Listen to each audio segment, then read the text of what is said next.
over are questionable. Looking at the rest of the NFL slate, the defending Super Bowl champion Philadelphia Eagles host the Rams in a playoff rematch. That's at 1 o'clock. At 4:25, the Cowboys visit the Bears. Your game tonight, the Chiefs visiting the New York Giants. Monday Night Football has the Lions taking on the Ravens. In college football yesterday, 3 ranked matchups. Number 19, Indiana, all over number 9, Illinois, 63-10. Number 11, Oklahoma takes down number 22, Auburn, 24-17. And number 17, Texas Tech beat number 16, Utah, 34-10. The Red Sox picked up a 6-3 win yesterday against the Rays for their second win in a row. They'll go for the sweep of that series this afternoon with Connolly early on the mound. The Red Sox enter the day in the middle wild card spot, 2 games behind the Yankees and 1 game up on both the Guardians and Astros, who are tied for third. The New England Revolution lost 1-0 to the Philadelphia Union last night, and the Boston Bruins play their preseason opener today at 5 o'clock against the Washington Capitals. Sports Hub headlines are brought to you by Veterinary Urgent Care Center. With 8 locations in Massachusetts and Rhode Island, VUCC offers compassionate, convenient, high-quality care 7 days a week. Walk in or book an appointment at veturgentcare.com. Veterinary Urgent Care Center, urgent care for your pet's urgent needs. I'm Alex Barth on Boston's Home for Sports, 98.5 The Sports Hub. Your next update at 9 o'clock. New England plays here. Ball down the right side. There's a separation. Yes. Touchdown pass. Yes. Perfect dive from Drake May. 98.5 The Sports Hub.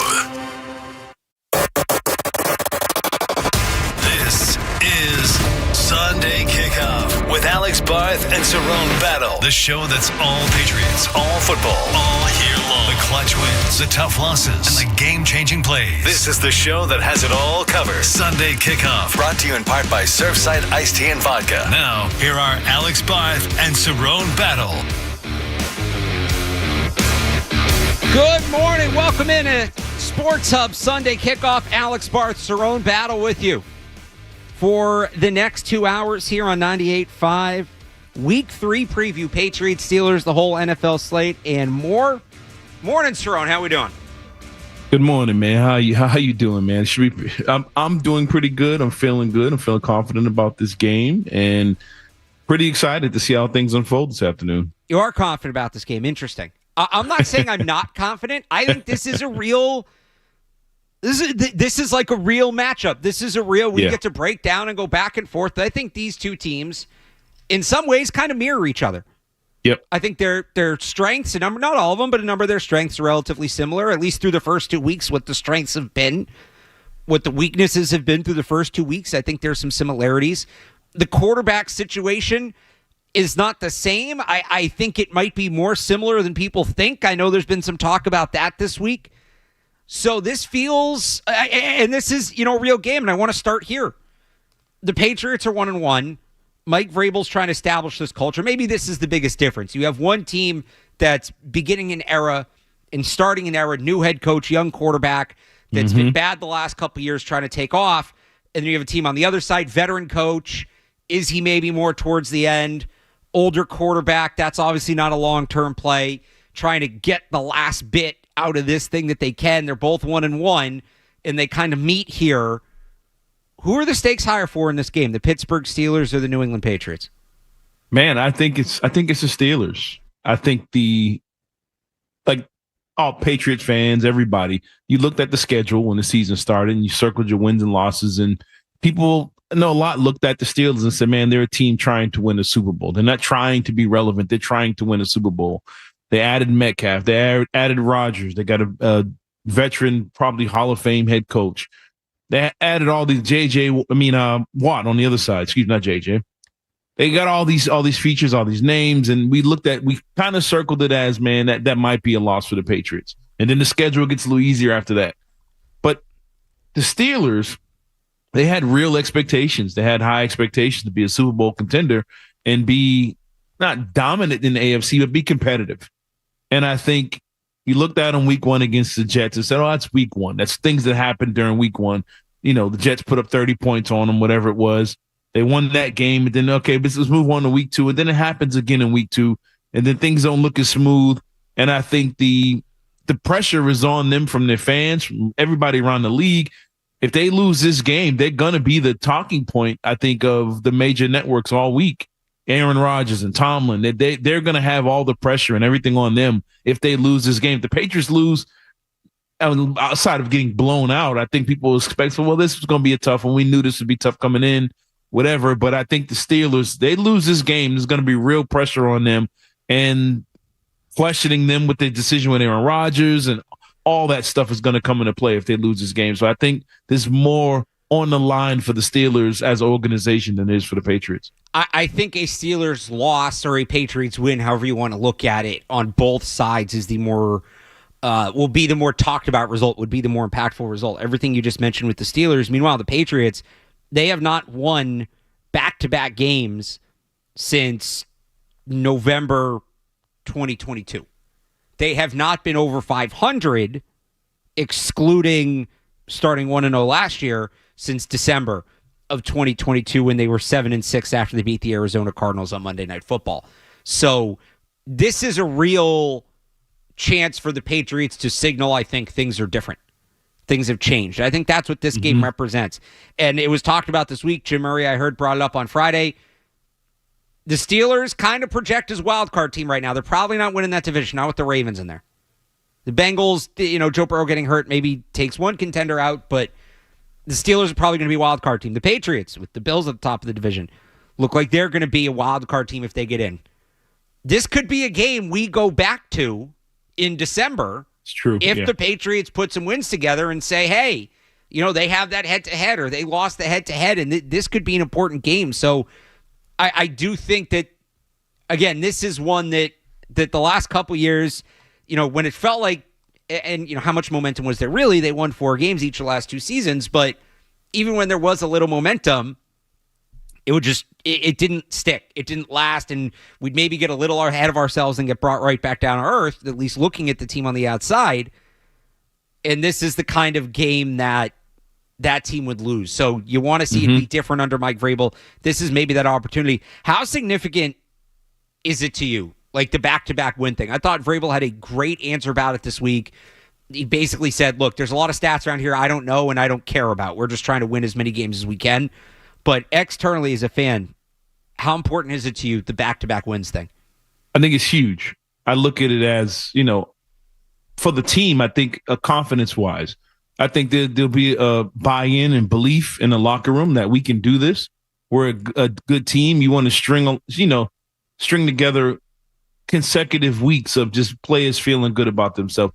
Guys go a little harder. They pay a little more attention in the meetings.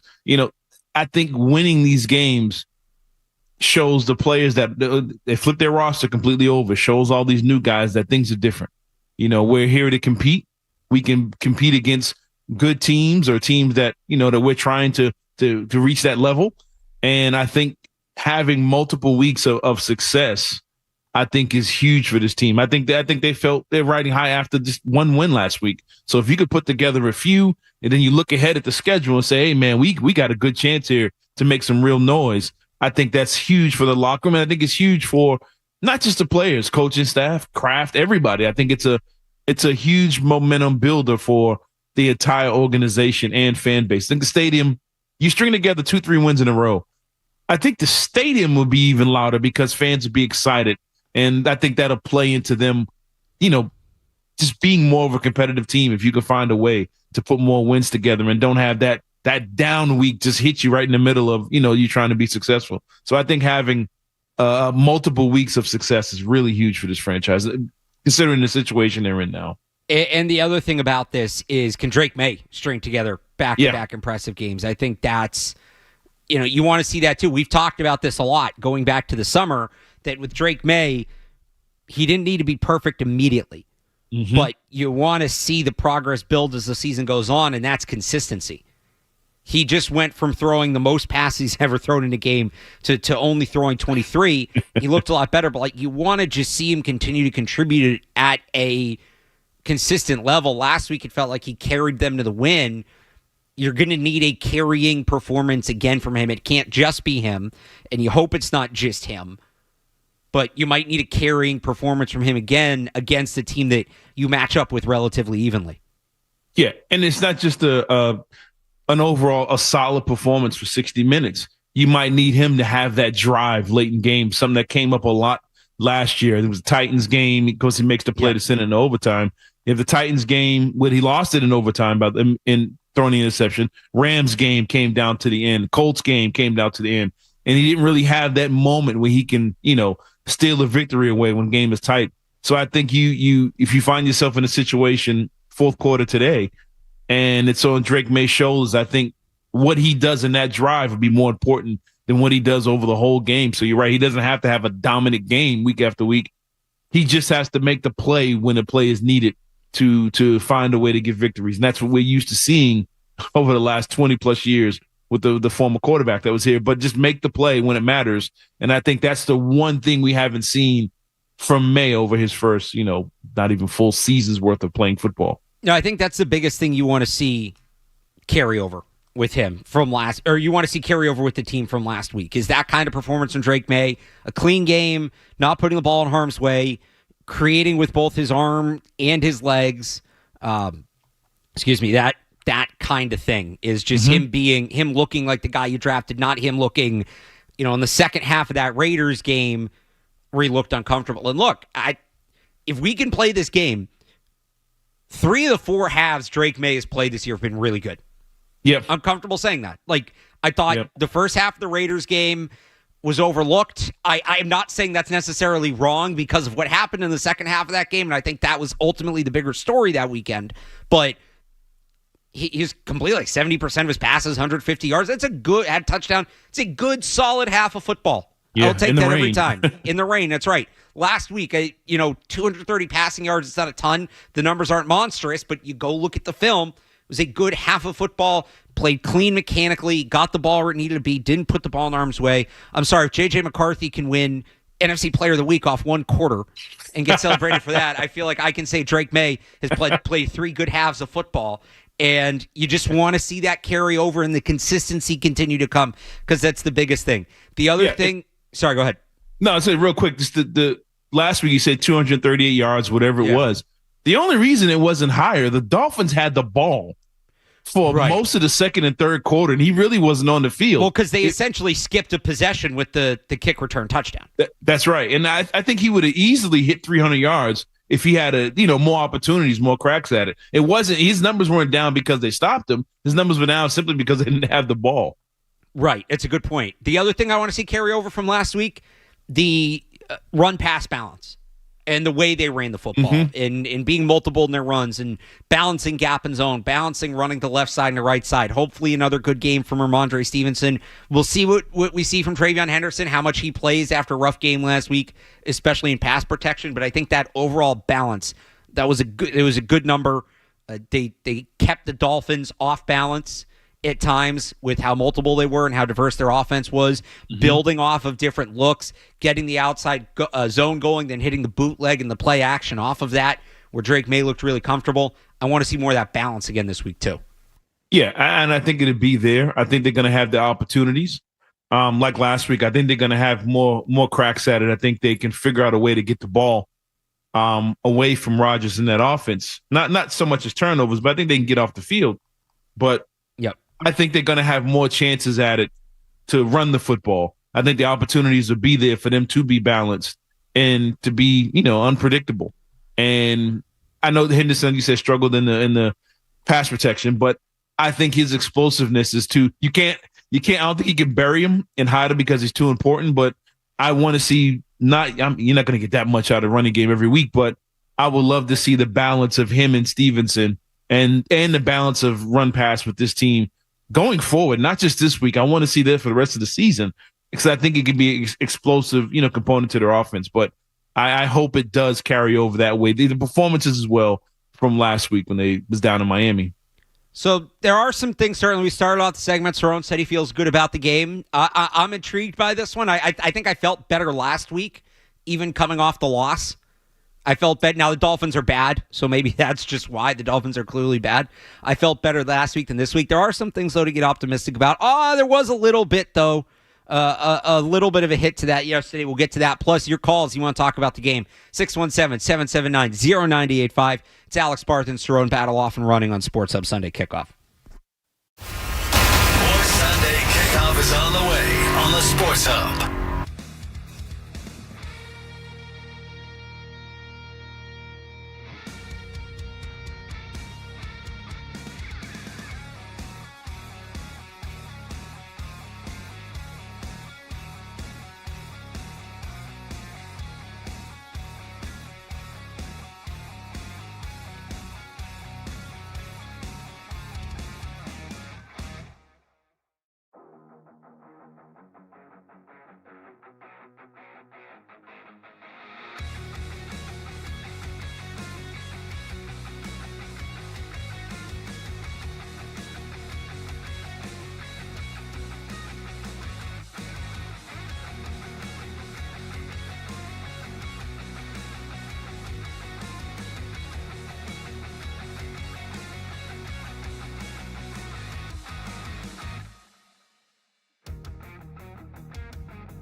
before he was ruled out. So Gonzalez initially listed as questionable, practiced all week, was limited.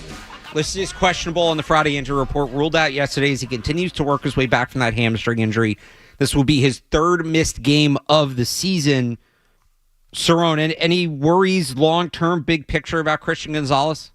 If he didn't practice, during the week last week, I think it would have been more concerning. But the fact that he's out there, is kind of encouraging that he's back on the field, he's practicing, and it takes a long time to get back into game shape and be ready for game action. So I think they're kind of taking their time with it, and it's kind of like I wouldn't say like an NBA kind of load management thing, but it's like, if we think we can win this game this week without him, let's keep him out. If we go into Carolina and we think we don't need him, let's hold him out. Until we know he's 100%. Not saying that's what they're gonna do, but it kind of looks like, get him out there, get some warm-ups, just kind of get a sweat. And then this week it'll probably ramp up a little bit until he's ready for game action. But the fact that he actually was out there and he's doing interviews with you guys, I think is a good sign that he'll be ready to go rather sooner than later. Yeah, I'll be honest. I'm a little surprised just because usually players, if they're still really dealing with something, don't talk to the media. I'm a little surprised he's not playing. But I'm with you. I'd rather they be careful and take their time and get him back at 100% and not have to worry about any sort of setback and suddenly he misses another month later in the year. To your point about, is this a game they can win without him? I'll be interested to see how they match it up. So the Steelers do not use three wide receivers a lot. Their third most used wide receiver, Roman Wilson's only been on the field 25% of the time. And the other two receivers they've used are under 20. So they're not in three wide receiver sets a ton. They love their tight ends. Jonnu Smith has been on the field 61% of the time. Pat Freiermuth has been on the field 50% of the time. Darnell Washington, 41% of the time. They are going to use a ton of two tight end sets in this offense. They're going to use some two running back too. So that lessens the need. Now, here's my question. Carlton Davis on DK Metcalf, that's a solid matchup. And I think Davis, with his size, his physicality, maybe there's a slight edge to Metcalf there, but I think that's a competitive matchup. That's not something that you call a mismatch. That's not something that I think Aaron Rodgers is going to go out there and hunt, right? Yeah, absolutely. The other guy's Calvin Austin. Calvin Austin is a burner. He's kind of a smaller, straight line speed, jitterbug receiver. He's kind of similar to Pop Douglas. Plays a little bit more, plays more on the outside, but the prototype, he's kind of the same player. So we saw last week Alex Austin on a speed receiver, and that it was a bad matchup for Alex Austin. I think Alex Austin, he didn't have a good game. I'm not going to excuse the game he had, but he's a better player than he looked last week. That was just Jalen Waddle, Tyreek Hill, whoever it was, and they kind of rotated. That's not the guy you want him on. Mm-hmm. But because the Dolphins used so much three wide receiver, they had Marcus Jones in the slot. When they didn't move him outside, that impacted it. Marcus Jones, a much better matchup for Calvin Austin. So because you shouldn't need Marcus Jones in the slot as much this week with these tight end heavy looks, if it's Marcus Jones as the second corner on Austin, you should be able to get by with Christian Gonzalez. If we see them still putting Alex Austin out there, that's a similar matchup to last week, and now you're going to need to see some significant improvement from Alex Austin, or Calvin Austin could have a big game. Yeah, I mean, it's just, you mentioned the Carlton Davis Metcalf matchup. That's the superstar guy. That's the number one guy. Obviously, you have to win that one for the rest of it to play out. You absolutely do. But I think you have a better chance at it because, to me, Carlton Davis is better at defending guys like that as opposed to because of his size, because of his length, taller guys struggle with, like you said, the jitterbug guys, the shaky guys. But the straight line, Metcalf with all his skills and athleticism, he is more of he's a tank.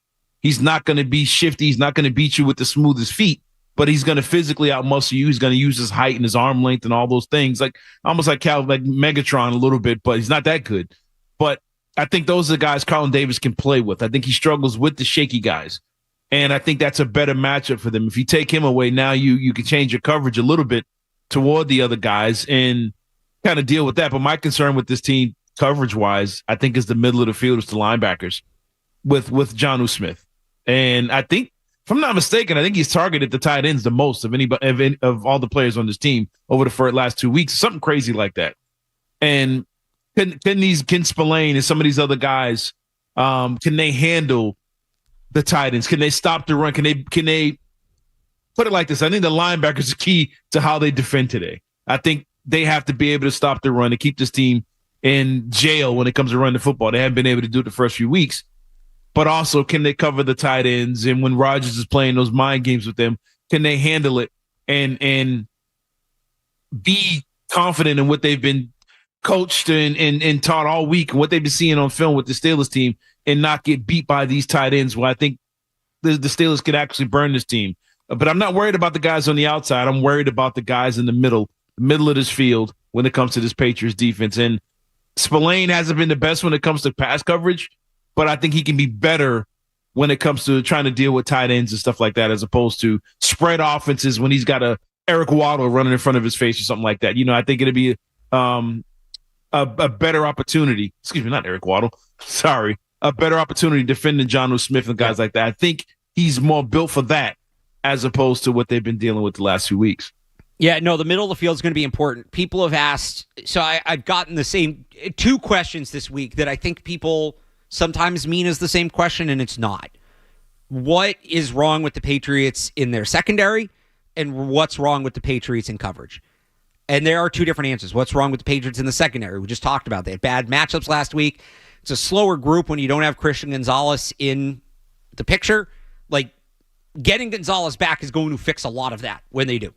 That will fix what's wrong with the secondary. What's wrong with the Patriots in coverage? Part of it is that, and getting Gonzalez back will help some of that. 35% of their passing yards, though, according to PFF, come when the opposing quarterback is targeting a player covered by a linebacker. So those guys, that's a big part of it, too. When Gonzalez coming back, maybe you can send a little more help to the middle of the field, but he won't fix a ton of that. So the linebackers just have to get better in coverage. Do we see more Marte Mapu? Do we maybe see Kyle Duggar in a kind of linebacker role? That's something that I wouldn't be surprised to maybe catch a little bit of today. Does Robert Spillane just step up? Because he's not, he's not Fred Warner, but he's been a better coverage linebacker than this in his career. I want to grab one call quick here before we go to the break. Brandon in Boston on the matchup. Brandon, what's up? Hey, what's going on, guys? So I think Aaron Rodgers is going to play this game and win convincingly. You know, the Patriots are coming to this game with 21 penalties. That should be concerning. And, you know, the quarterbacks that was immaculate with their hard count was Manning, Brady, and Aaron Rodgers. So I expect him to do a lot of hard count and get this defense off sides. Also, you know, I think Aaron Rodgers is going to expect the double with DK, so you have to worry about Pat Freiermuth and Jonnu Smith and Calvin Austin. I think he's going to be prepared, and he's seen every defense under the sun, so it's going to be very hard to try to trick this dude. So unless you're putting pressure on him and you're getting sacks, if you're not doing that, he wins this game convincingly. Thanks for the call, Brandon. Some good points in there. I think that last point he made is a big one. The blitz-heavy thing, don't love it today because you're not going to trick him. And the big difference between Rodgers now and prime Rodgers is he doesn't move anymore. He's not going to extend plays. He's not going to roll out of the pocket. Like, when he faces pressure, he kind of is just done, and he goes down and takes the sack or throws the ball away. Yep. So you need to get pressure, but if you blitz, he's going to pick you apart.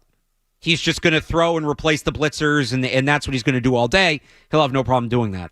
So they need to be able to get pressure with four. They have to be able to get pressure with four. I think that is crucial today. I think one thing a lot of people are doing, not just with the callers, like, man, Rodgers, he's going to burn you, he's going to do this, he win convincingly. That may be true because of his name. Rodgers hasn't done that and done anything convincingly in the last 4 years. Well, hang on, I will say, because some quarterbacks have a certain thing about facing certain teams. Mm-hmm. Remember Thursday Night Football last year? We got vintage Rodgers against the Patriots for the first time, and he blew them up. He was really freaking good in that game. So don't sleep on that. Like, you're not wrong, but also he hasn't done it the last 2 weeks. Is this one of these things where he's like, it's the Patriots, I'm gonna show up? To the caller's other point about the penalties, the Patriots do have a bit of a penalty problem. 21, they're tied for the second most in the league. I won't disagree with that point entirely. I think it's on the other side of the ball. You're correct. So that's what I was going to say. If there are 21 penalties, according to NFLpenalties.com, which is a real website, 12 penalties against the offense, 7 on special teams. That number is actually, the offensive penalties have not been good. They're certainly more than you want, but 7 penalties on special teams is a lot. Only 2 defensive penalties that have been accepted. I think they had a couple that were declined, but only 2. Mm-hmm. And in terms of the offside stuff, the hard count, they've been pretty disciplined on that. The 2 they had last week, and I'm not excusing the penalties, it's just a different context. Caleb on Chason lined up offsides. Yeah. The counts are relevant to that. If you're lined up in the neutral zone, you're lined up in the neutral zone. So the hard count thing is important. It matters. You have to be careful with that against Rodgers always. Yeah. But that's not, for all the Patriots penalty issues this year, being susceptible to the hard count and jumping offsides actually has not been one of their issues. Yeah, and I think they have a veteran defensive line. They got enough guys that have been around who have seen him enough to not get. But Landry leading the way there, that's been his conversation with these guys all week. And when you got a head coach who's seen it all, who's played against the Mannings, who's played against Rodgers when he was really Rodgers, they I'm pretty sure have been drilling that home all week. Not saying you can coach for it and be ready for a game day, but I think that might be if that's the one thing you're afraid of with Aaron Rodgers, I think you're in good shape. Last week, completed 50% of his throws, 200 yards or something like that, couple interceptions. I just think Rodgers, he can be Rodgers of old in stretches. He'll give you that drive. He'll give you maybe a quarter. But I think the old Aaron Rodgers, he's not going to be the guy that does all those things, plus has 400 yards passing, 4 touchdowns, and 50 on the ground or something like that. That guy is long gone, and I don't know if he has the ability now to light you up to where you're getting blown out. Unless you're turning it over, giving him the ball short field over and over again, he's going to take advantage. But I don't think he's the same guy anywhere close to this. I think he's only thrown for 300 yards once in like the last 5 years or something crazy like that. I don't know if he has the ability to light you up like that, the way we're used to seeing from him. You want to join us, 617-779-0985. Before that, though, Evan Lazar will join us, Patriots.com, to break down this matchup. He comes up next on the Sports Hub Sunday Kickoff. More Sunday Kickoff coming up on the Sports Hub. Hey, if you...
joins us via the Volkswagen Dealers Expert Hotline. Evan, how are we doing this morning? I'm doing well, guys. How are you? The pretty good. The Patriots have a chance to get over 500 outside of Week 1 for the first time since late in the 2022 season. As Mike Vrabel looks to establish this new program and the back-to-back wins thing as well. I know he downplayed it this week. How big is this as a potential win today for Mike Vrabel's program? It's huge. It's huge because not only do you have all the trends, like you said, Alex, the first time back-to-back win since 2022 and all those different trends that have been thrown out there this week. I would also say this is one of those coin flip games when you look at their schedule going forward here that if you're really going to start talking about having a football season and making a playoff push by the end of the year, and these are the types of games that you need to start winning if you're the Patriots. Yeah, you can pile up wins against the Panthers and the Titans and the Saints and the Browns coming up, but if you're going to get to 9-10 wins to be a playoff team, then you're going to have to win some of these coin flip games like against the Steelers. And just the last thing here, they win this week. Next week they get Carolina at home, which looks like a really easy kind of soft landing spot before Buffalo. So you're 3-1 going into Buffalo, and now that becomes a really high stakes game on Sunday Night Football. So there's a lot riding on this game. With this matchup today, what's the issue with the Steelers, and where could the Patriots, take advantage of this team and find a way to kind of kick them while they're down right now? Where could they take advantage of the Steelers team?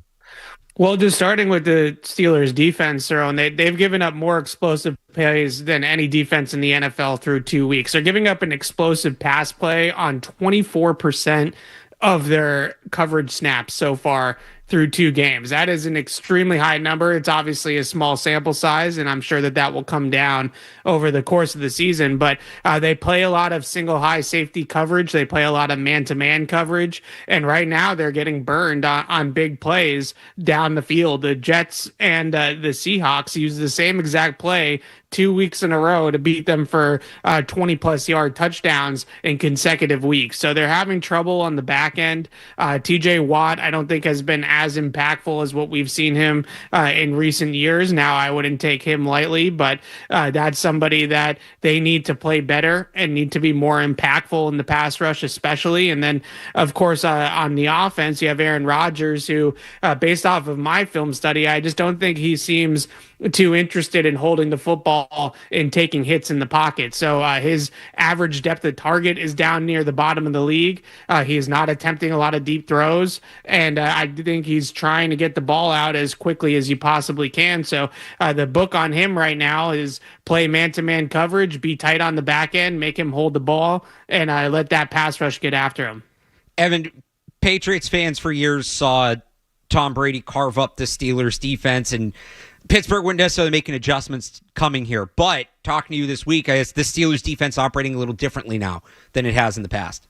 Yeah, I would say so. I think a lot of people, and understandably so, think of like the Blitzburg days and Dick LeBeau and the zone pressures that they used to send at the Patriots, and they'd play these cover 3 zones and the seams where Tom Brady's bread and butter, and they would just leave these seam routes to Chris Hogan or Rob Gronkowski or whatever have you, Deion Branch, going all the way back right to the 2004 AFC Championship game, and they would just be wide open down the field on those seam routes. But now they play a lot more man coverage. Like I was just saying, they play 41% of their downs in man-to-man coverage. They still blitz a decent amount, but they play a ton of man. So this is not a zone-based defense anymore. And they have Darius Slay. They have Jalen Ramsey that they traded for this offseason in both cases. So they're trying to be a more man-to-man defense in Pittsburgh. But so far, it has really burned them. With that type of defense that they're most likely going to play today, do you see this as a game where not so much of a breakout game, but do you see the shifty guys having themselves a day? I'm talking Stephon Diggs and Pop Douglas. Do you think this is the week that they finally get going? It's a good question. It's something I've thought a lot about with Pop Douglas.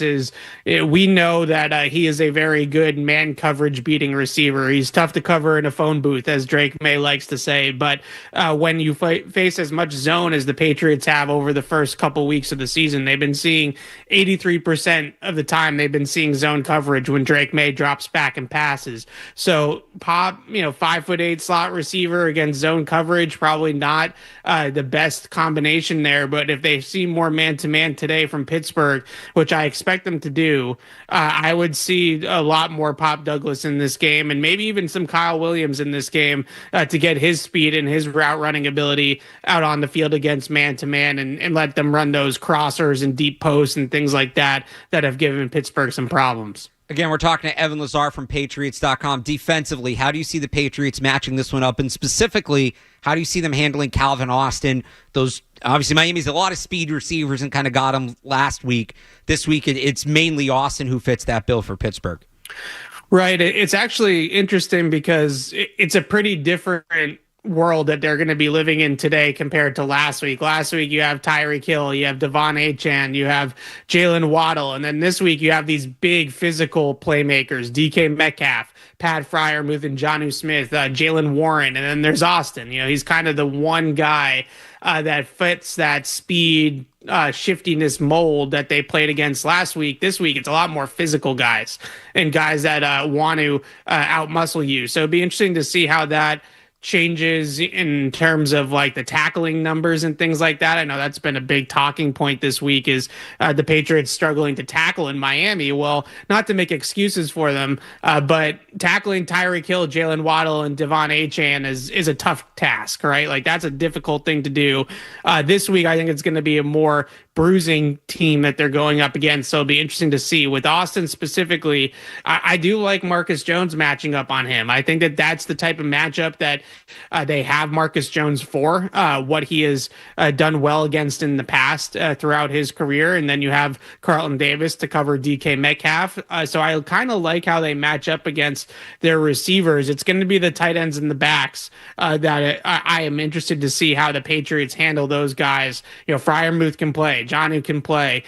Darnell Washington caught a touchdown last week. Jalen Warren out of the backfield has been a huge problem for teams, especially after the catch. So how do the Patriots handle the middle of the field and the backs and the tight ends will probably determine this game when the when the Steelers have the ball. And last one for me, this Patriots D-line. I think they lead the league in sacks, and they have 9 sacks or something like that. Do you see that continuing this week? Can they really disrupt what the Steelers want to do and take advantage of the Steelers offense? That's my hope, Cerrone, because that's where the Steelers team has been weak offensively over the last couple of weeks. Aaron Rodgers doesn't escape sacks as much as he used to anymore. His escapability or his mobility, I think at 41 years old, has really taken a dip and declined. He's has the 5th highest pressure to sack rate in the NFL right now. So when you get to Aaron Rodgers, he's going down at a 30% clip right now. So if you're the Patriots, you want to get after him. You want Milton Williams and Christian Barmore and Harold Landry and Chazon to pin their ears back and attack the line of scrimmage and pressure Rodgers. Because like I said earlier, I don't think he's super interested in holding the football and standing in muddy pockets. I don't think he wants to take hits. I don't think that he gets out of sacks like he used to anymore. So if you can get to him, then you probably are going to create negative plays as a defense. So now the question is kind of going back to Alex's question is how do you hold up in the back end long enough to give those guys up front an opportunity? He is Evan Lazar from Patriots.com. You can read more of his coverage there. Evan, real quick before we let you go, how do you see this one playing out today?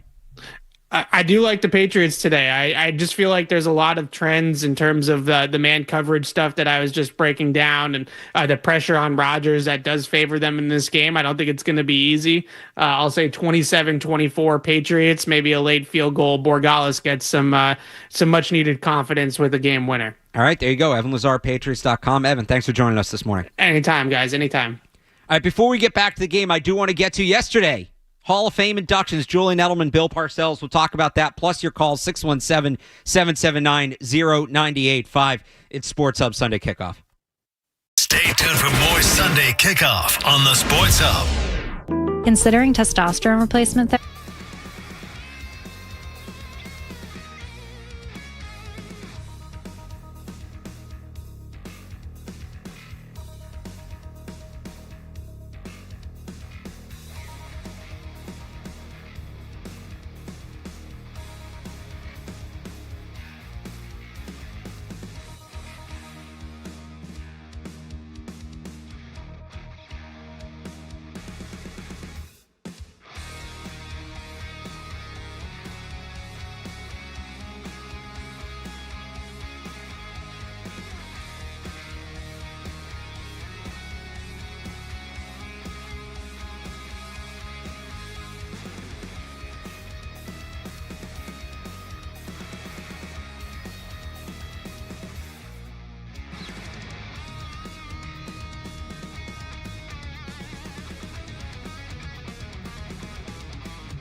And this place made me who I am today. And now, to be part of its history is the greatest honor of my career.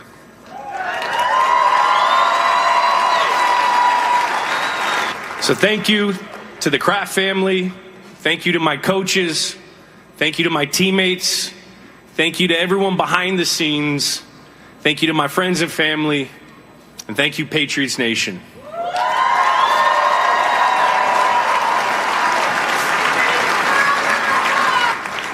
And thank you to football for giving me a life I could never have dreamed of. And I want to wish everyone a happy new year coming up. Shana Tova. And Foxborough forever. Thank you. Back here on Sports Up Sunday Kickoff, Alex Barth, Cerrone Battle. That was Julian Edelman yesterday at his Patriots Hall of Fame induction. I love it when they thank football. David Andrews did something similar in his retirement speech.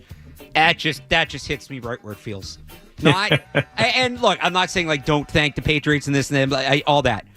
The game of football itself, that always strikes a chord with me when guys do that. When I thought awesome speech from Edelman yesterday, he was great.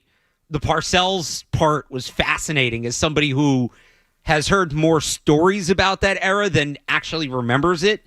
Yeah, like him, McGinnis.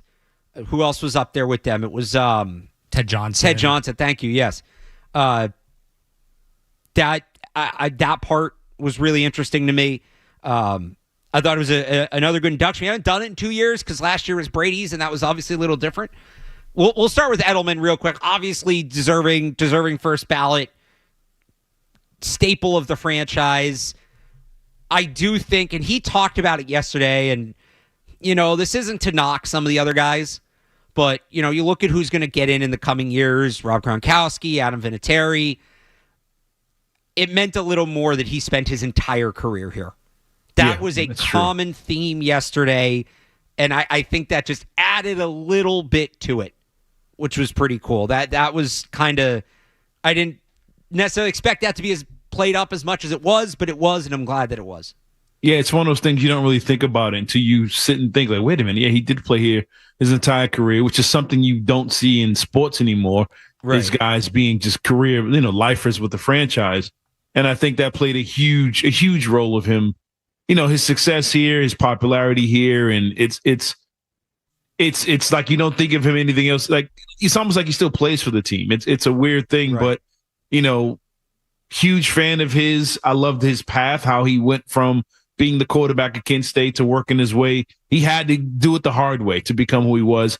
And I think he's still kind of underrated, disrespected around the league, even though we watched him over and over again just destroy some of the great defenses of that era in huge moments and huge situations. Didn't matter if it was raining, snowing in Super Bowls. He's banged up. It didn't matter. They couldn't stop the dude. And, it's one of those things that you said. I didn't think about it until it was mentioned. A lot of people mentioned it yesterday. Like, man, this dude did play his whole career here. And that's a huge deal and huge fan. So I'm just happy to see him get in. As far as Parcells, I'm a little older than you, Alex. Parcells and that crew made the Patriots cool. There's no other way to describe it. Even without winning a Super Bowl, they were what Draymond, Steph, and Clay were to the Warriors. They made the Patriots cool.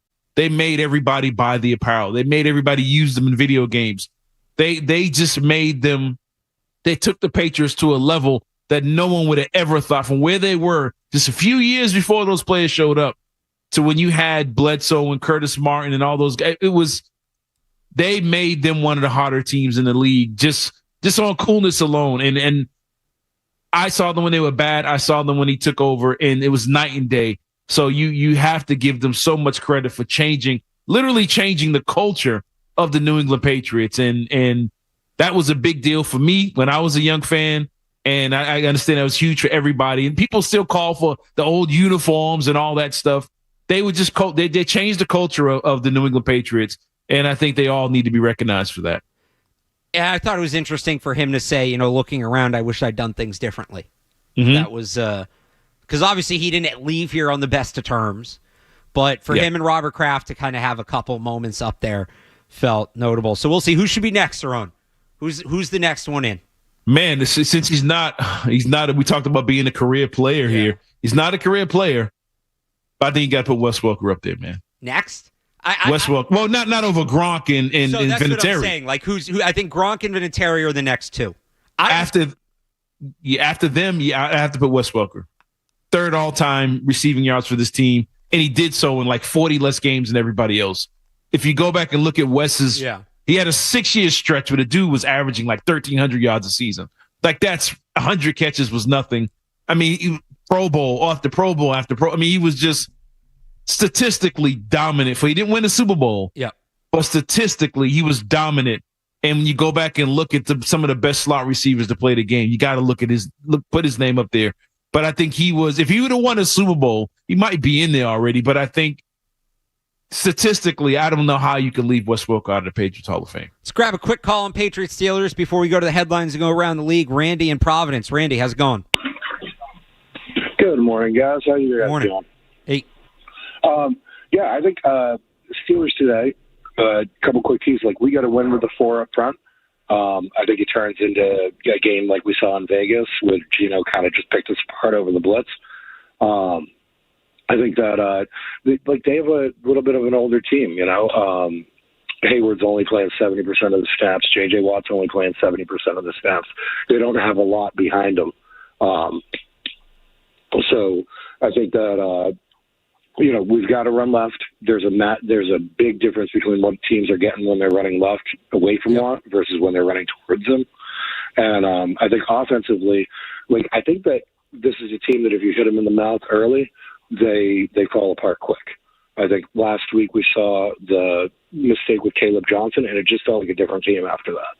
And then you saw Aaron Rodgers kind of talking about the mistakes his wide receivers were making after the game, which is just not what a good leader does, in my opinion. So I think this is a game that we've got a really good chance of winning. 2 real quick things in the end of that. Matthew Slater next. And yesterday, you remember me at all, I like to bring up college players. Elijah Surratt, you got to look at him, 9 for 92, 2 touchdowns. Yeah, kid's a good-looking prospect, probably a second-round, day 2 prospect somewhere in there, 6'2", 205.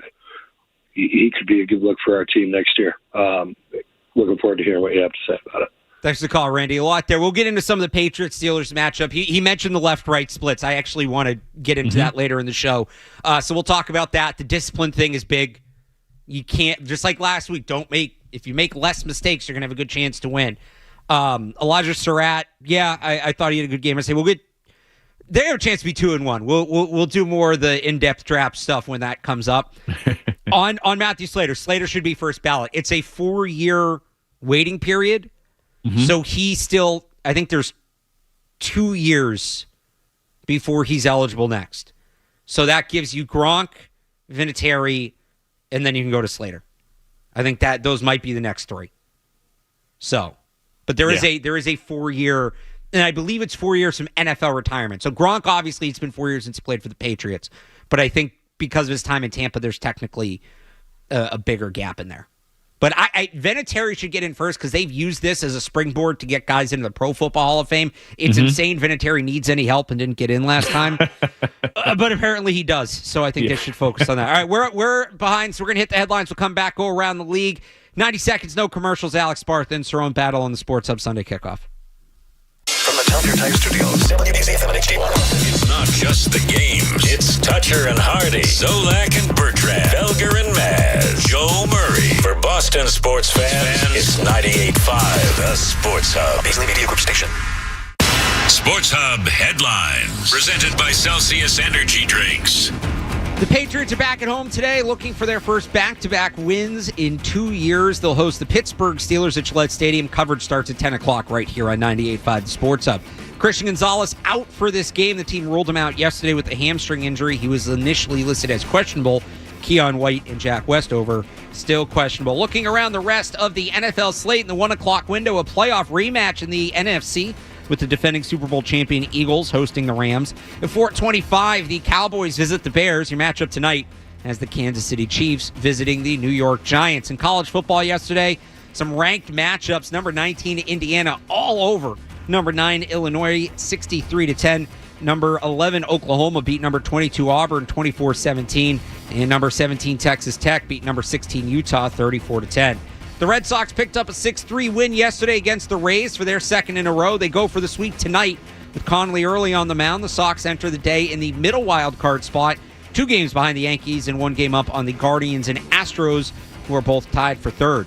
The New England Revolution lost 1-0 to the Philadelphia Union yesterday, and the Bruins play their preseason opener today at 5 o'clock against the Washington Capitals. Sports Hub headlines are driven by the rugged Honda Ridgeline. Head to your local New England Honda dealers to learn more and see our lineup of rugged vehicles. I'm Alex Barth on Boston's Home for Sports, 98.5 The Sports Hub, your next update during Patriots pregame. If you've got the app, you've got Toucher and Hardy to wake you up no matter where you are. Or who may or may not have been to jail. Get the app, the 98.5 The Sports Hub app. Pick a target. You pick it. Take your pick. Pick me. Pick me. I did not pick. There was no pick. Pick him up. You pick him up. Pick. I pick. Pick me, pick me, pick me. Take the teams. Pick one, jerk. All right. Already 5 minutes behind. We got no buys, full slate. Let's get right to it. Alex Barth and Cerrone Battle going around the league on the Sports Hub Sunday Kickoff. We'll start with the Thursday night game. Bills beat the Dolphins 31-21. Einhorn is Finkel. Finkel is Einhorn. Einhorn is a man. Bills win this one again, 31-21. You surprised it was this close, Cerrone? Or are you surprised Mike McDaniel still has a job? Sorry, I'm surprised he still has a job. I mean, but that game looked a lot like the Patriots game in many ways. I mean, but that's just the Dolphins are right now. But I'm surprised that man still is currently employed by the NFL franchise. That was as divisional football as it gets. I'm also surprised. Let's get to today. The 1-1 Falcons at the 0-2 Panthers. This one is the Red Stallions. That's just from the Titan schedule release video. Good pull, Ryan. Falcons 5.5-point favorites on the road. Do the Panthers come into Foxborough next week 0-3, Cerrone? Yes, they do. I think the Falcons get them. I think they're just more talented across the board. And even though it's a road game, it's not really a road game. And for the Atlanta Falcons, a lot of Falcons fans will be in that building today. So I believe the Falcons roll in this one. Let's go to Cleveland with the 0-2 Browns hosting the 2-0 Packers. And they won 2 world wars. 2 world wars by doing jumping jacks, push-ups, and sit-ups. 2 world wars. The Packers are 7.5-point favorites on the road. This is tied for the lowest total of the week at 41.5 points. By the way, the other lowest total of the week, also a 7.5-point spread. So expecting a blowout in this, Cerrone. Are we going to get it? Yep. Packers blow out the Browns today. I don't see how this game stays close at all. So maybe the Browns front gives them fits from time to time, and then the Packers are a little banged up.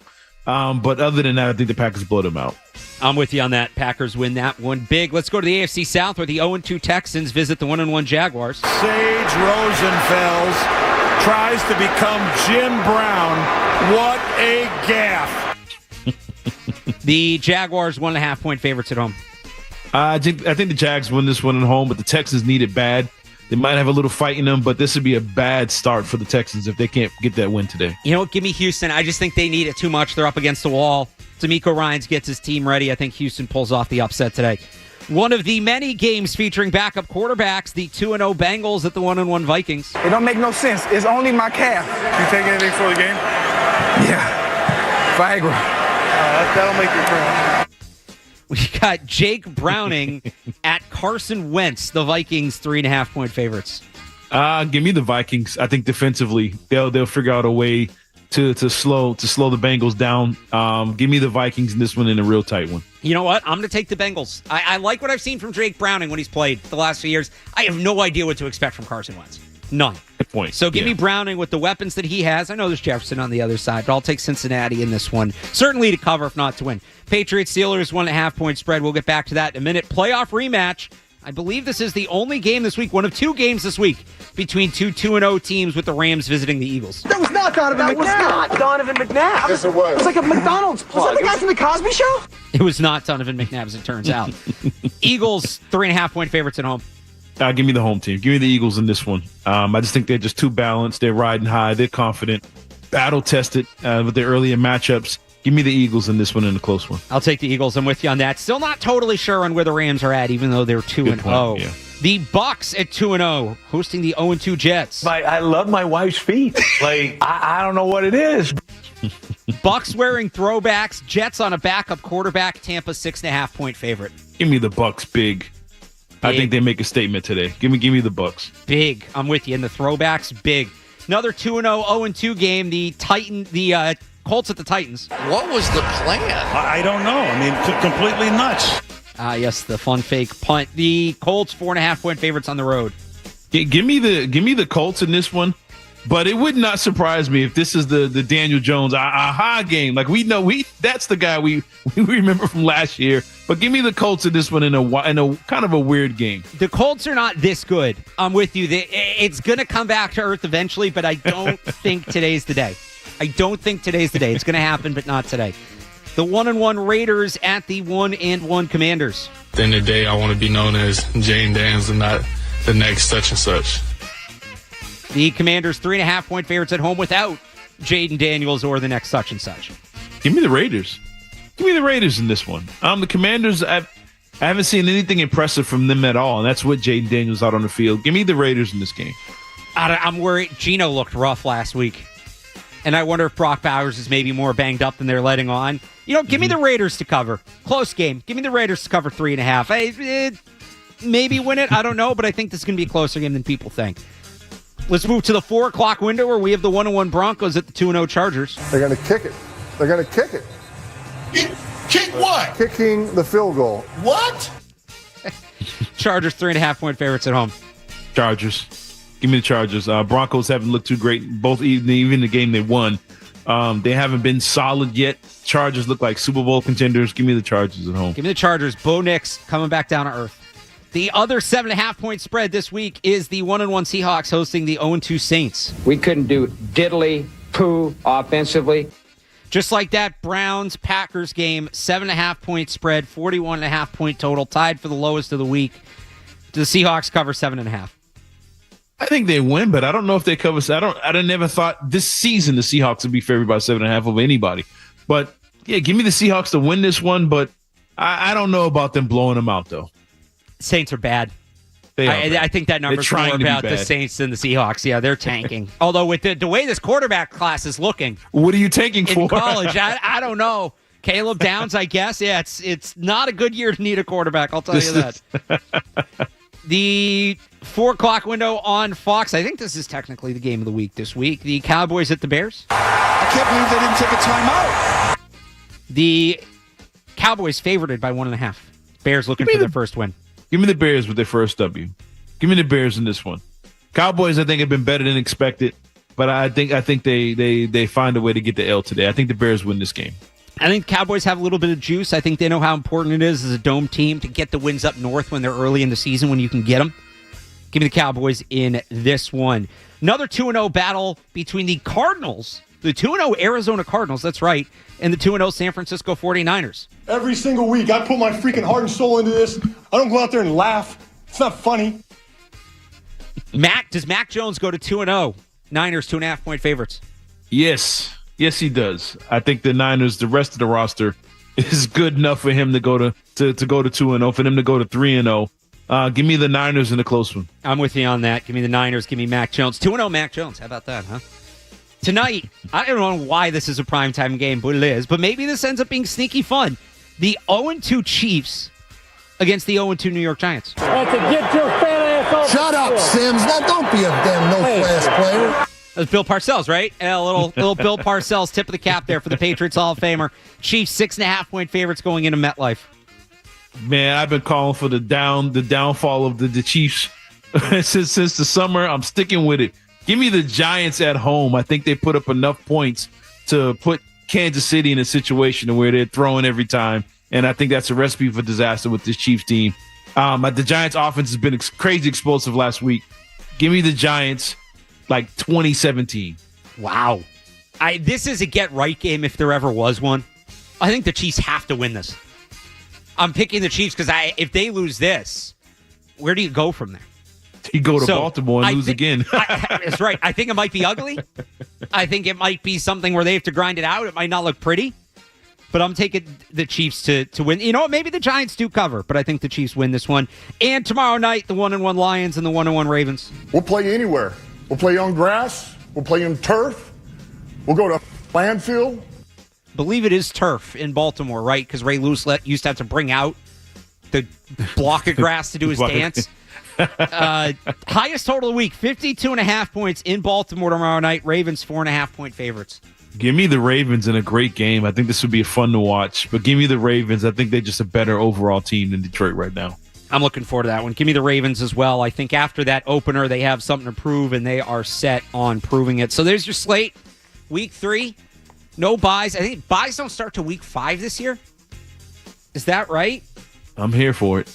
They keep changing the way it works. And, of course, Patriots have a really late one again this year. Yeah, week 5 to week 14. So nothing to worry about this year in terms of that, fantasy-wise. Nothing to worry about this week in terms of buys, but that's your Week 3 slate. We'll get back to Patriots-Steelers next. It's Alex Barth and Cerrone Battle on Sports Hub Sunday Kickoff.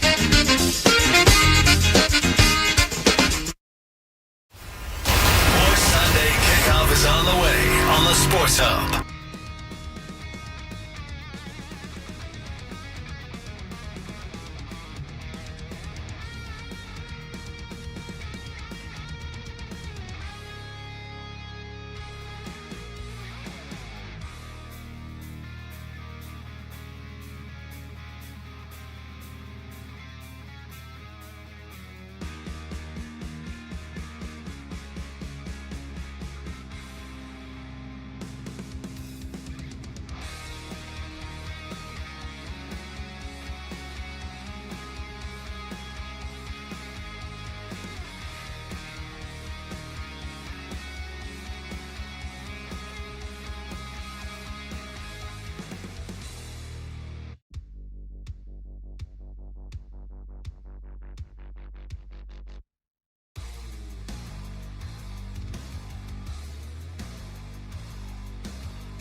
Much better. We'll have to tackle Warren, Jonnu, Metcalf, Austin. That's the focus. That'll be a critical part of this game plan. Those guys are great with the ball in their hand. They run very hard. They're skilled. They're big and present a challenge. That was Mike Vrabel this week. As we get back to Patriots Steelers, it's Alex Barth and Cerrone Battle with you here on the Sports Hub Sunday Kickoff, leading up to pregame coverage at 10 o'clock. Kickoff at 1 with Bob and Zoe, and then it will be Joe Murray and Mark Dondero back for postgame. Cerrone, this is where it starts. And I feel like this is the second week in a row we're talking more about the defense than the offense. And, with a young quarterback, I get that. But here, I'm going to give you a couple numbers here that I think really tell a lot of the story of this game or what this game can be. The Steelers lead the league in yards after catch per completion. So Evan kind of talked about this earlier. Aaron Rodgers is not throwing the ball down the field as much as he used to. And he's trying to get the ball out quick, and they're capitalizing off of that. 7.6 yards after the catch per reception. No other team is higher than 6.2. So that is a significant gap. Then on top of that, you have a Patriots team that has missed more tackles. As many, I think there's one team that's like slightly ahead of them, but has one of the highest missed tackle rates in the NFL. Am I being too simplistic in saying that's the game right there? No, that's it. If you take away that hidden yardage from the Steelers, you force Aaron Rodgers to sit in the pocket more where he's going to be uncomfortable. He doesn't want to move. You force him to throw the ball down the field. Now, I do want to qualify the Patriots' missed tackle issue because it's not as simple as, they can't tackle. And look, a lot of teams have tackling problems early in the year. You can't really practice it with the way NFL practices are set up. There was a great story yesterday at the Hall of Fame induction where, Parcells was talking about Willie McGinnis was talking about when he was playing for Parcells. Full pads, 2-a-days, in the summer heat, full contact, all that. And he was like, we had real practices, not what they had today. We had actual practices. But anyway, it's not wrong to say the Patriots have a tackle problem. I don't think that is an incorrect assessment in and of itself. I think the bigger issue, but it's of their 25 missed tackles, 14 of those have come from two players, Robert Spillane and Christian Ellis. No other player on the team has missed more than 2. So if those two can tackle better, they'll be better. They're kind of set. And when it comes to Spillane in particular, it's a little jarring. According to PFF, he actually has more missed tackles than tackles outright. He has 7 tackles, 8 missed tackles, a miss rate of 53%. Over the last 2 years, when he'd played over 1,000 snaps each season, he had a missed tackle rate of 9%. So this is very uncharacteristic for him. And I know we like to get a little deeper into it and the X's and O's on this show and things like that. It kind of is just as simple as he's got to be better. Because the other thing with Spillane and Christian Ellis, I mentioned this earlier, they've allowed just the two of them about 35% of all the receiving yards allowed by the Patriots. Well, they're both averaging about 11 yards per catch allowed, but their average depth of target, where the throw is targeted, is just over 4 yards per catch. So they're allowing guys to catch the ball and continue moving. And that, combined with the missed tackles, just tackling better, those two guys, I think cleans up a lot for the Patriots defense. Now, you got to bring down Jaylen Warren in the open field. You got to bring down Calvin Austin. That might be more the corners. You got to bring down Jonnu Smith, who's been excellent, was excellent last year in Miami, killed the Patriots in both meetings. He was very good. It's a lot easier said than done. But when you talk about the Patriots tackling issues, you don't want to single guys out, but that's kind of what it's been to start this season. Do you think a lot of it has been, but you mentioned there, when Evan was talking earlier about playing against teams that spread you out. Miami spread them out. Raiders spread them out a little bit. And these guys getting caught up in matchups against receivers or running backs out of the backfield, spread wide or whatever, and then getting beat crossing routes and things like that. Do you think the Steelers, since they play more of a traditional style as opposed to being spread, they'll be matched up more on guys that they can match up with, tight ends or whatever, or stuff like that? They wouldn't be caught in these situations where they're dealing with speedy guys out of the backfield? Do you think the play style of what they've seen the first 2 weeks is reason why those two guys in particular have been kind of picked on or whatever? Or do you see the Steelers saying, you know what, we got to get out of what we've been doing the first 2 weeks and spread these guys out and try and take advantage of those guys in the middle who aren't tackling? Do you see that being a huge part to those numbers and the reason for them kind of looking bad early on? I mean, I think that's part of it. That's certainly part of it. The Dolphins, they were hunting that matchup with Robert Spillane and Devon Achane last week. Mm-hmm. They were hunting that. It was a smart thing to do. Yeah. Do the Steelers, they could still hunt it this week with Jaylen Warren, and maybe it doesn't look exactly the same as it did with Miami, but I would expect them to go to that, see if they can isolate the tight ends more. The other thing is Miami really doesn't have a playmaking tight end, so we didn't see that angle of it last week. Yeah. I'd expect to see that a lot more this week, and that's why I wonder, and we talked about it before, Marte Mapu played a little bit more late in that game, started seeing more time on defense instead of just special teams. He has the big interception. He also almost gives up the game-winning touchdown, but Achane stepped out of bounds there right at the end of the game. Mm-hmm. Do we see Kyle Duggar more? And I know he struggled in coverage, big picture in camp, but that was kind of the deep safety stuff. Do you feel a little better with him in man on a slower, more physical tight end? That might be a better matchup for him. I wonder if there's a personnel change. And look, Robert Spillane's played 99% of their snaps. Yeah. I don't know how much he's coming off the field, if at all. There is an element of this, just he needs to be better. He has not been the player that he's been earlier in his career. And that's not something that you can sort of just fix within a year. That would be a personnel change, and that would come in the offseason. But on top of that, do they adjust around it? Do we see different personnel usage, different linebackers playing with him? Chris Schnell is supposed to be a coverage linebacker. He struggled. Does Mapu get the shot there? Does Duggar get the shot there? That's the biggest thing that's interesting for me. I don't know how much they change schematically.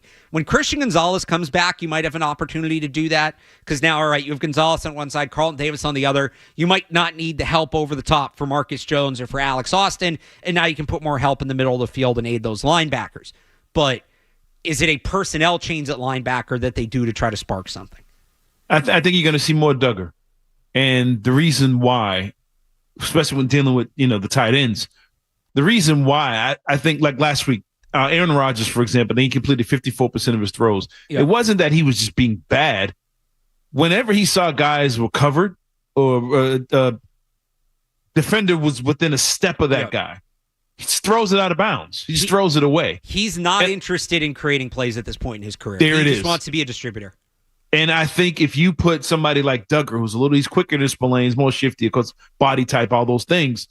If you put Duggar on Jonnu Smith in obvious pass situations, 3rd and long or whatever it may be, if he's just within a step of him, Rodgers isn't going to force it to him. But I think Jonnu Smith has the feet to get real separation on a Spillane, making himself a target across the middle of the field. But if you put a guy on him that's just shadow him, I don't think Aaron Rodgers is going to try and just drop it in there like we've seen him do over majority of his career. I don't think he's interested in that anymore, and I think he just throws it away. So I think just having guys out there that can just stay within a step, stay close, shadow these guys around. Rodgers will do the rest for you. He's going to throw. He's not going to take the sack. He'll throw it away. Well, he's been sacked 8 times or whatever it is. He might take the sack, but he'll more than likely throw the ball away and live for another down. And I think he'll do the work for you if you put the right guys out there that can just stay within a step. You don't have to be Deion Sanders. Just make him look and say, no, I'm not going there and throw it away. And I think Kyle Duggar will give you that over the middle of the field. So Kyle Duggar's only played 21 defensive snaps through 2 games. Mm-hmm. And when I say they're saying, like, I think we see it, how much do you trust Kyle Duggar in that role? Do you think that works if that's the change they go to? It sounds like you third down. On third down, yeah. 3rd and long. Like not every down, not every, obvious because you catch him in a situation. Yeah, obvious passing downs, 3rd and long. You got Smith, he's Jonnu Smith in the middle of the field, whatever. Slower guy. Okay, I can stay with him step for step long enough for Rodgers to throw this ball away. Not saying Duggar plays, 90% of the game, but on obvious obvious passing situations, you put Kyle Duggar out there, and I think he'll do good enough to make Rodgers kind of change his mind and go somewhere else. And the other part of it we've talked about already, you got to get pressure with those front 4. Yeah. If you get pressure with the front 4, it's only going to make it easier. So that's the defensive breakdown. I have an interesting stat for the Patriots offense that might surprise a lot of people as it relates to facing the Pittsburgh Steelers. We'll do that next. It's Alex Barth and Cerrone Battle on Sports Hub Sunday Kickoff. More Sunday Kickoff coming up on the Sports Hub.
left.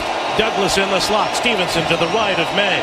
On third down, he drops back to throw. Pressured by Phillips. Moves up. Throws it down the right side for Stevenson. Lays it out there, and he makes the catch. Running down the right side of the cut left at the 30-yard line. Ramondre runs it to the 25, and he ducks under a defender and is dropped at the 20-yard line. What an absolutely, I don't call it great play by Drake May here. Morgan Moses gets the pressure. Like, he gets his guy, but it forces Drake up in the pocket earlier than he wanted to. So Moses gets beat. May dodges him, steps up, and he throws a freaking dime down that right sideline to Ramondre.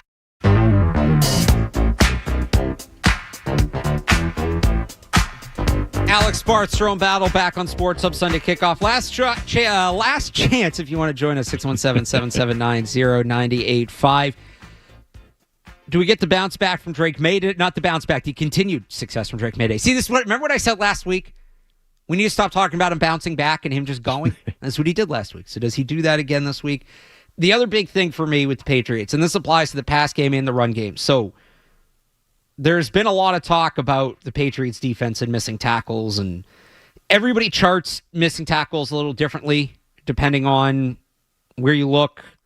And it's kind of eye of the beholder thing. And there's all these different data sites and stat sites now. You have PFF and Next Gen Stats and this and that, whatever. And some stats that are more objective, they don't always agree on. But what I did find interesting this week when doing some research, according to Pro Football Reference, the Steelers have the most missed tackles in the NFL. Now, PFF has that number a little lower, but it's not low. So as much as we talk about the Patriots need to tackle better, is this a game where the Patriots can take advantage? And if the Steelers are going to play more man coverage, like Evan Lazard said earlier, you get Pop Douglas in one-on-one situations. You get Stephon Diggs in one-on-one situations. In the run game, if you can get Ramondre Stevenson isolated on a linebacker or a safety like you did last week, is there a chance for the Patriots to come away with a ton of hidden yardage in this game? That could be massive for them. And let's mention, too, and you put this in the email, so I want to make sure I throw this in here. The Steelers are banged up in this game. Yes. Especially on defense. The Steelers are missing a number of guys on defense in this game. I thought I had the list here. I don't. I'll read it out, but I'll let you go, and then I'll fill that in. No, they're missing half their secondary. Joey Porter Jr. is out. Yeah.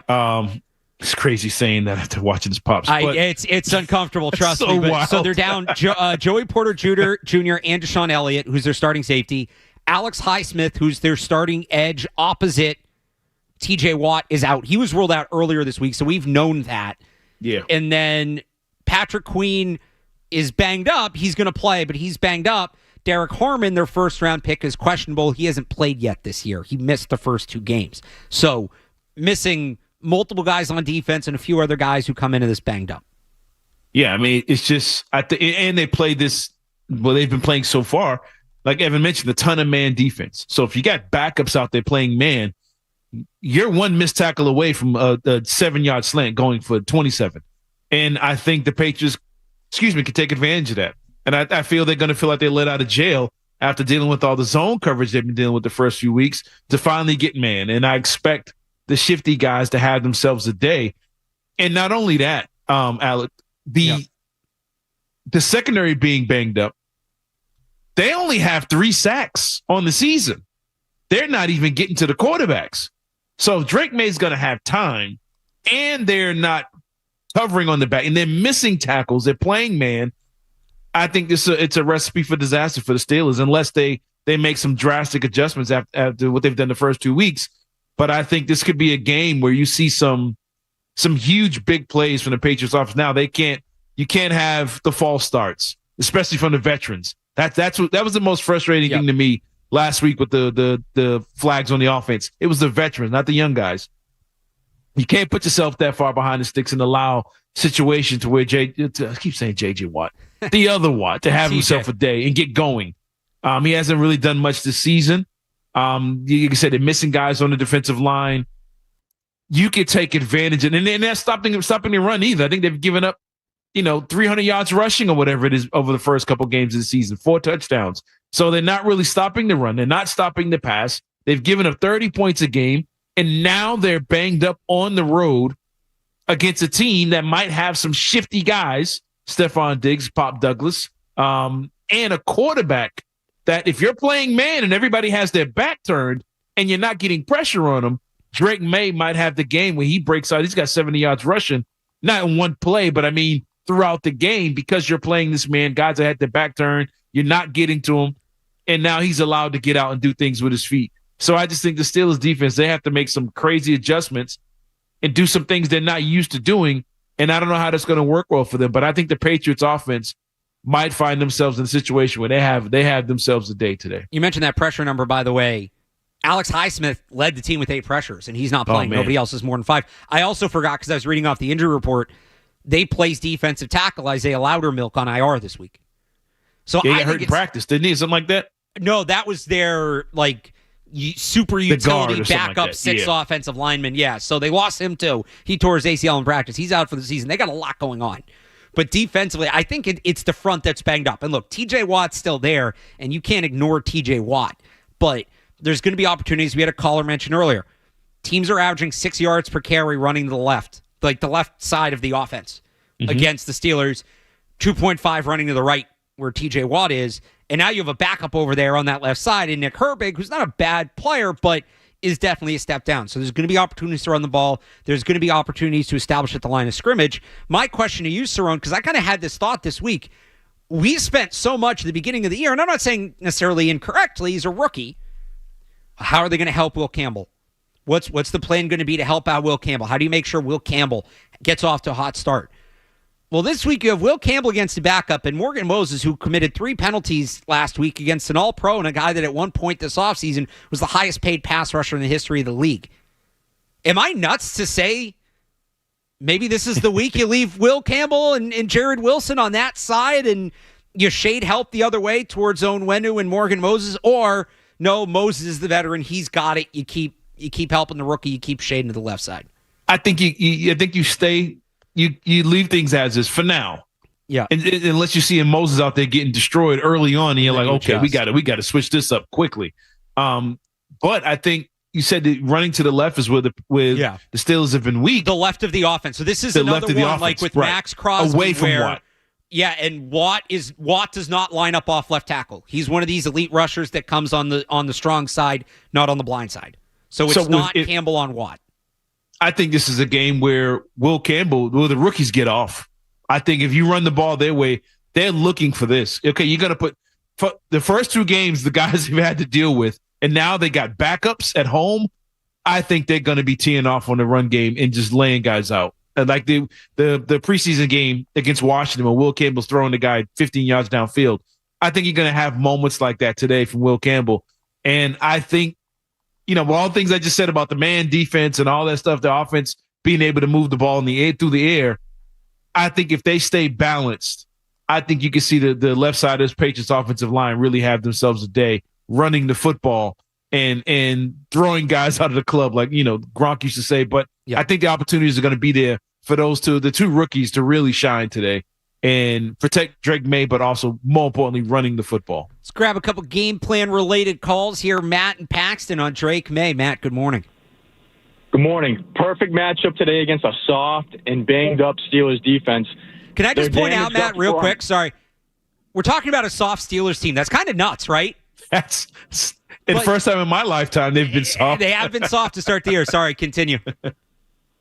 Like I said, they're banged up. We're going to have more time to throw the ball. Drake May, he has such poise when he has that ball in his hands and he's not under as much pressure as he normally is. He can dot up those receivers that we got. Look at that catch from Booty last week. It was great. Thanks for the comment. Yeah, there should be more time in the pocket against the Steelers. And it's crazy to say that. And you never know when TJ Watt's going to get going. I think he has like 1 sack in his last 6 games or something like that. Going back to the end of last year, he's been quiet, but he can turn a game, though, 1 play. If they can take care of him, Cam Hayward's not a bad player, but he's not what he was, and he's more of a run player at this point. And then you basically have backups, unless they're going to get blitz heavy. And if they get blitz heavy, you start just carving them up with quick hitters to Pop Douglas and Stephon Diggs, or screens to the running backs. So I'm just about to bring. You said that it made me think of something. Like, I don't know how we didn't mention this guy's name over almost 2 hours. You play man defense like this over and over again against this Patriots team today.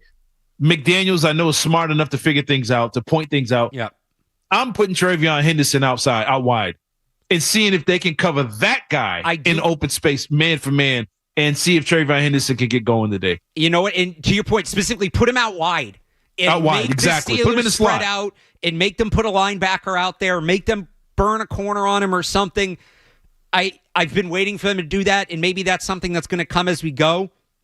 After the game last week, does Henderson end up getting a bigger role after struggling as much as he did last week? But that's something I've been waiting for since they drafted him. It's a good point. Let's go to Ben in the car on TJ Watt. Ben. Hey, guys. Thanks for taking the call. Just to sort of play a little devil's advocate to the Seahawks over the last 10 minutes. Steelers' first two matchups, played objectively much better offensive lines than the Patriots have with the Jets and the Seahawks. And so I do, even though the Steelers are banged up front, I do have a little bit of concern about, especially Morgan Moses against TJ Watt. And I know you guys just mentioned they could shade over there a little to help, but I do have concerns that Steelers have played much tougher and stiffer competition so far this year. And now they're coming into a Patriots team whose offensive line has proved to struggle, to really get moving on the ground and protect over the first 2 weeks. I know Miami last week was a dud, but just some concern that Steelers have played tough competition, and now they're coming into a Patriots team that does not have a fantastic O-line. Look, Ben, it's not wrong to be concerned about TJ Watt. If not the at Steelers all. are going to win this game, frankly, if the way to the Steelers winning is TJ Watt going off. And is there, a player like that? Yes, he's been quiet. It's almost like he's been quiet, too quiet, right? Something's got to happen at some point soon with him. It's not like he's 35 years old and is just washed at this point. He's 30. I don't think TJ Watt is done. He's going to wake up at some point. You hope it's not against you this week. You don't want to give him the opportunity. But, yeah, if that first drive, he's starting to make some noise, like, uh-oh. He's figured it out. He changes your whole game plan. Right, he's out of the slump. So, no, on both sides of the ball, frankly. I know we went on a lot about the Steelers' ability after the catch and the Patriots missing tackles, and I worry about Jonnu Smith in this game, frankly. I worry about Jaylen Warren. I worry about Calvin Austin. I think no player can impact this game more than TJ Watt. If TJ Watt starts going nuts, do they go back to where they were week one against the Raiders, get overly conservative, Drake May gets nervous, and they revert to that team they were in the second half against Vegas? Like, that's the big concern for me, is TJ Watt figures it out. Now, what helps, and kind of the reason we're talking about this, he doesn't have any help alongside him. That's what I was about to say. And Highsmith being out is huge. He's going to have to do it himself. He does not have a lot of help on that defense. I don't want to disrespect Cameron Hayward because he's a good player, but more of a run player. More of a run player at this point in his career. You can't leave him alone. And credit where credit's due. We were kind of on Garrett Bradbury over the summer. He's had a very good start to the season. You need him, Jared Wilson, Mike Onwenu to come up big against that guy. But, that's a matchup I feel like the Patriots can handle. Can TJ Watt take over the game on his own, which he has the ability to, but will he? And one quick thing, I know we haven't mentioned it at all. Yeah. Really, the home record and all that stuff, 3-15 of the last 18 games at home, whatever. If this game was in Pittsburgh and the place is loud and Drake May is, 3rd and 12 or whatever, he's got to make a big play, place is loud, I think that's when Watt will have a day against whoever the Patriots have on that defensive line. But with this game being on the road for the Steelers, I think it's huge and an advantage for the Patriots, because they're not going to have to deal with that Steelers crowd and the noise and trying to get the play in and feeling the pressure of the Steelers fans waving the towels and being loud and allowing Watt to tee off on guys and snap counts and all that stuff. I think that plays a huge role in it. But again, missing Highsmith on the other side, and it's just basically him versus the Patriots line. Yeah, they place better offensive lines maybe, but I think with them missing the players in the secondary, missing his guys to his right, I think all that plays into the Steelers having a tough day defensively. Not saying they can't win the game, but I think defensively they're going to have a tough time. One more thing on the offense, because I want to close this loop. I teased it earlier, and I realized I didn't come back to it. The similarities at the quarterback position. Yes. Drake May and Aaron Rodgers. Mm-hmm. It's both kind of, there's a lot of hope involved with both quarterbacks, and they're almost ships passing in the night. Drake May's a young guy. Can he be the guy? We've seen flashes. We're not sure. Let's see if he can continue to be consistent and be good. Aaron Rodgers, older guy. We've seen him be good in the past, but you're now getting flashes of age, and he's not the same player, and he's on the way down, but you're hoping he can hold out for one more year and still be the guy he was. So I heard them doing it on the radio and on TV this week, Cerrone. Who do you give the edge to in this game at quarterback? Just this game. Obviously, Drake May is younger and he's got more upside. Today, who is the edge at the quarterback position? Today, I would go with Drake May. And I'm a huge Aaron Rodgers fan. I have been. I kept picking the Jets to win the division the last 2 years. But because of him, because of Aaron Rodgers. Yeah. But what I've seen from him the last few years, Green Bay and with the Jets, he's just a name now. He's no threat to really dominate a game anymore. And I had looked it up during one of the breaks. 1 300-yard pass a game since 2021. One. Wow. And it was like middle of last season, somebody hit like 320 or whatever it is. He doesn't have the ability to dominate games anymore. He's a really smart, veteran, highly paid game manager. That's who he is now. And if everything around him is not great, I don't know how much he can dominate. Drake May, at the very least, has the legs to get away and has the athletic ability and youth on his side. Whereas Aaron Rodgers is like he's not running anymore. He's throwing it out of bounds. He's throwing it into the ground. He's not a high percentage guy anymore. He's just not. He's a shell of himself. And at this point in his career, the Steelers right now would take Drake May as their starting quarterback if they had a chance to swap before the game. And I'm a pick May in this situation, but Rodgers first ballot Hall of Famer for sure. But I think Drake May is better than he is at this point in his career. All right, we'll wrap it up and do game picks next. It's Alex Barth and Cerrone Battle on Sports Hub Sunday Kickoff. Stay tuned for more Sunday Kickoff on the Sports Hub.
get these in quick. Game picks ahead of Patriots pregame at 10 o'clock with Chris Gasper and Jim Murray. Coverage, your kickoffs at 1 with Bob and Zoe, and then Joe Murray and Mark Tendero will have your postgame all day here on 98.5 The Sports Hub. Who you got today, Cerrone? I got the Patriots at home because of the injuries are still secondary and up front. I got the Patriots in 27-20, somewhere like that. A couple touchdowns, couple field goals. I think the Patriots get this one, and I think the fans give them a much-needed stand-to-know at the end of this one at home for them getting a big home victory against the Steelers. I think you have Mike Tomlin backed into a corner. I think you have Aaron Rodgers against a team he's historically shown up against, and I worry about the missed tackling. I do.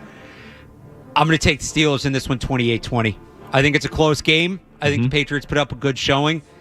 I don't know. I think Aaron Rodgers takes a step forward today, and I'm going with Mike Tomlin back in the corner again. I just think he's proven time and time again in this huge spot. Pressure on him. It's a coin flip game for me. It would not be the Patriots are 1.5-point underdogs. That's about right. Could go either way to me. We'll see. We'll be back next week, too, to break down Patriots-Panthers. It'll be 8 a.m. as always. If you missed any of the show, you can find it on the Sports Hub YouTube page or Sports Hub Sunday Kickoff, wherever you get your podcasts.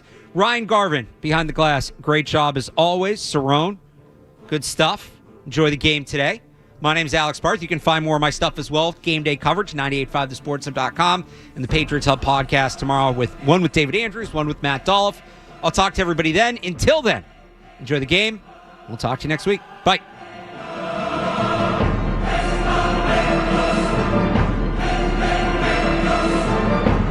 From the Tell Your Time Studios, WBC FM and HD1.